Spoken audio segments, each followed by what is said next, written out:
Hello, thanks for tuning back in. Uh, my name is Jake, and I will be doing the top 10 board games of 2021. If you can think back that far, let me know what your favorite game from 2021 is. It's 5 years old now, so it's got a little bit of age. A lot of these games either might be hard to get or they might be easier to get and more available, cheaper, because it's been a couple years. But let's get into it. Number 10, I have Roll in One. This is a golf game. I'm not a big golf person by any means, but I do like this push your luck dice game. And it has tiles, and you can kind of design your own golf courses and things, and everybody has their own individual player powers. I think it's pretty fun. Nobody here seems to like it, but I'm sure somebody else out there does.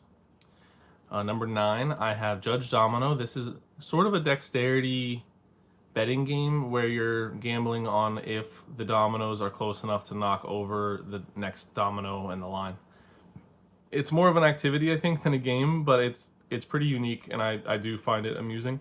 So, and then number 8, I have the Night Cage. This is a co-op horror themed game where you're trying to escape a night cage or a cage with your fellow trapped people. And it's kind of interesting. I haven't played it as much as I'd like, and I have the expansions and stuff, but I just haven't. We don't play co-op super consistently, and the rules on this one, I feel like we have to go back and read every time. And yeah, so number 7, this is Night of the Ninja. This is a team-based, loosely social deduction game. There's not really any lying, but you are trying to individually get up to 10 points by yourself, and you get these points by getting these tokens that you get by winning with your team at the end of the round, and sometimes there's certain special card effects that will let you have one or steal one from somebody else. I think it works really well, and I like it a lot. So yeah, Night of the Ninja. Number 6, this is Viking Seesaw, another dexterity game from the same line as Judge Domino, and it's like season 1 or whatever that grouping is. And this is another dexterity game where you have a seesaw. It's like a ship, and you're trying to stack things on the part of the seesaw that is higher, and you're trying to run out of your individual stack of items, and you don't want it to fall. And if it falls and stuff falls off, you have to take that stuff back, and then of course it's harder to win. I suck at this game. I don't think I've won, but I do quite enjoy it. It is a fun little gimmick, I guess. And then number 5, I have Lost Kingdoms, Pangea in Pieces. I think this was a Kickstarter game. I didn't buy it on Kickstarter. I got it from a virtual flea market.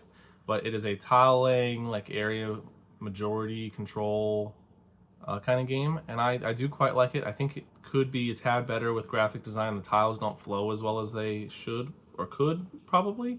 I don't know how they do that, because the symbols sometimes, as you place them, because you can place them however you want, will have symbols facing all different ways. So it doesn't look ideal in that regard, but it works, and I do enjoy this one.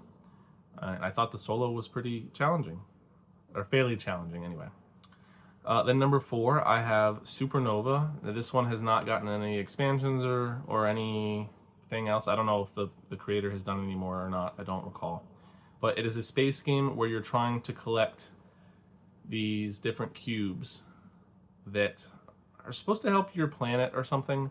And you can get more and better stuff the closer to the sun you get, but you don't want to get destroyed. And you have these limited number of ships. And it is really thinky. It can give you a headache for sure, but it's a lot of fun. I like this one. I haven't played it in a while, but it's pretty cool. Then number 3, I have a party game. This is Trust Me, I Am a Superhero. I have never laughed as hard as I've laughed playing this game, but as with any party game, things can bomb depending on who you're playing with. Because I've played this, I feel like it works better with higher player counts, as they usually do. But if somebody is not real creative or can't come up with a random argument to try to get behind, I feel like they're not going to have a good time, and it's not going to be quite as fun. But if somebody really leans into the bit, I think you can have a really fun time with this game. I think it's a great party game. It's super underrated. I don't know why other people don't like it. I guess because it's kind of basic, but I think it works. Number 2, this is Canvas. This is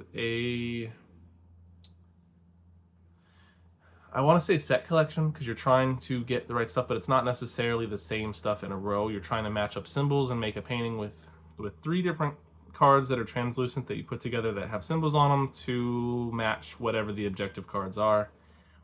And it's another one that's kind of brain burning and fun. And I think the expansions make it better.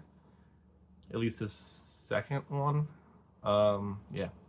And I think that it can feel very solo-y even when you're playing with other people.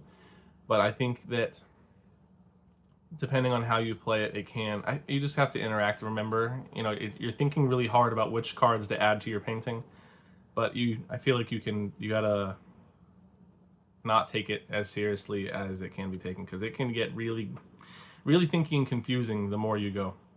But then number 1, this is a deck building game. This is a Sonia, and I don't know if this company is doing any more stuff for this, but it is a really, really solid deck building game. I feel like it's another one that's really underrated, and I've really liked their games so far.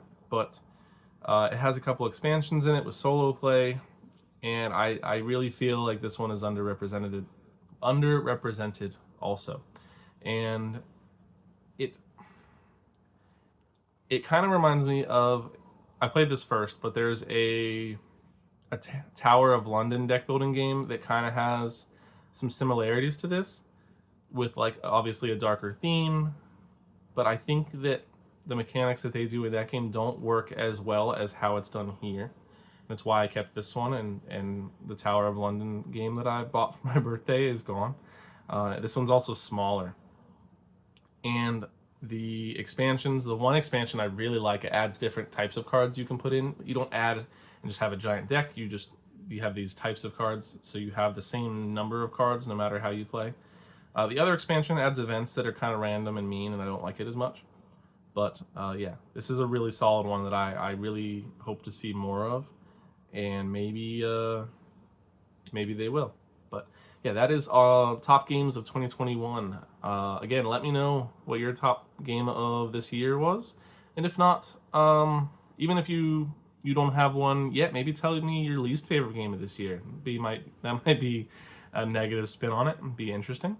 But yeah, I have some more game of the years coming up, or top games of each year, and then I have some other cool stat videos coming up. But that'll be it for now. Thanks for watching. Bye.